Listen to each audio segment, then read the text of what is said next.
Assalamualaikum warahmatullahi wabarakatuh. Halo, perkenalkan nama saya Fadia Aulia Aisyah, NIM 31014-22070, mahasiswi Universitas Negeri Semarang, Prodi Pendidikan Sejarah. Di sini saya akan mempresentasikan hasil wawancara saya yang berjudul Permasalahan Pembelajaran Sejarah di Sekolah. Profil Sekolah SMA Negeri 1 Seragi. Beralamatkan Jalan Raya Mulak Pelem, Kecamatan Seragi, Kabupaten Pekalongan, Jawa Tengah. Narasumber yang bernama Ibu Istifada SPD GR. Beliau adalah guru pelajaran sejarah di SMA Negeri 1 Seragi. Permasalahan pembelajaran sejarah. Permasalahan pembelajaran sejarah di SMA Negeri 1 Seragi adalah materi yang terlalu banyak sehingga siswa bosan, dan faktor lain yaitu malas membaca. Jika siswa suka membaca buku dan rajin, materi yang disampaikan guru akan mudah dipahami. Dari segi media dan metode pembelajaran, guru berusaha memperbaiki pembelajaran jika ada suatu kendala. Metode pembelajaran sejarah. 1. Konstruktivisme adalah pengetahuan dibangun oleh manusia sedikit demi sedikit yang hasilnya diperluas melalui konteks yang terbatas.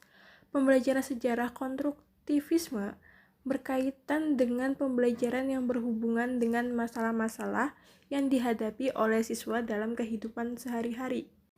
2. Metode inquiry juga sesuai dalam pembelajaran sejarah. Pengetahuan dan keterampilan yang diperoleh siswa diharapkan bukan hasil mengingat seperangkat fakta-fakta, tetapi hasil dari menemukan sendiri.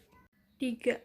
Penggunaan model pembelajaran kooperatif learning menempatkan guru sebagai fasilitator, direktur, motivator, dan evaluator bagi siswa dalam upaya membantu siswa mengembangkan keterampilan sosial dan kemampuan berpikir kritis agar mampu memenuhi kebutuhan hidupnya, mampu bekerja sama dengan orang lain, dan mampu berinteraksi sosial dengan masyarakat.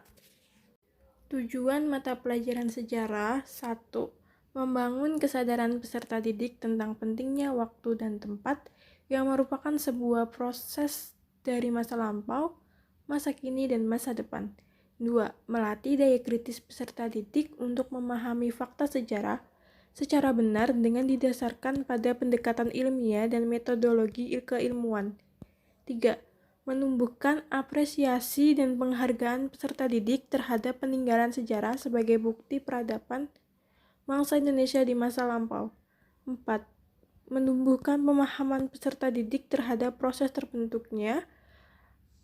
5. Berguna untuk menanamkan dan mengembangkan sikap bertanggung jawab dalam melihara keseimbangan dan kelestarian lingkungan hidup. Ada beberapa alasan mengapa mempelajari sejarah tetap menjadi salah satu pilar pendidikan. 1. Sejarah membantu kita memahami orang dan masyarakat. 2. Sejarah berkontribusi pada pemahaman moral. Solusi yang bisa dilakukan guru sejarah untuk pembelajaran sejarah lebih menarik. 1. Belajar secara berkelompok. 2. Melakukan proyek vlog sejarah. 3. Menonton film bertema sejarah. 4. Mengajar dengan gaya storytelling. Pentingnya kesadaran sejarah. Kesadaran sejarah pada manusia sangat penting bagi pembinaan budaya bangsa. Kesadaran sejarah tidak hanya pada menambah pengetahuan, namun juga menyadari bahwa perlu juga menghayati nilai-nilai budaya bangsa. Untuk mengenal identitas bangsa diperlukan pengetahuan sejarah pada umumnya dan sejarah nasional pada khususnya.